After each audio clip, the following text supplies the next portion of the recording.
2 ans de plus, le bouclier tarifaire sur l'électricité mis en place par le gouvernement en octobre 2021 pour limiter les hausses des factures sera maintenu encore 2 ans. L'annonce a été faite ce matin par le ministre de l'économie Bruno Le Maire. Baptiste Morin, bonjour Baptiste. Bonjour Romain.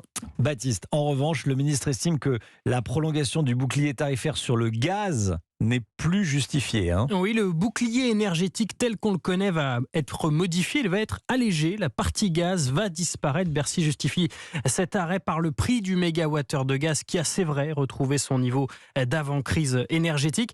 Pour ce qui est de la date exacte de l'arrêt de ce bouclier, elle n'est pas encore fixée, nous précise Bercy. Ça pourrait être dès le 1er juillet ou alors d'ici la fin de cette année. En revanche, pour l'électricité, alors là, c'est pas la même histoire. Le prix du mégawattheure reste très élevé en France. En cause, l'état de notre parc nucléaire, comme l'explique Aymeric de Vigan, vice-président chargé des marchés électricité chez Kepler. La particularité de la France, c'est qu'il y a encore des inquiétudes sur le parc nucléaire. Les problèmes de corrosion sous contrainte ne sont pas complètement résolus. Il y a la découverte de nouvelles fissures qui seraient liées à de la fatigue thermique. Il y a eu les grèves qui pourraient poser des sérieuses difficultés sur le planning de maintenance.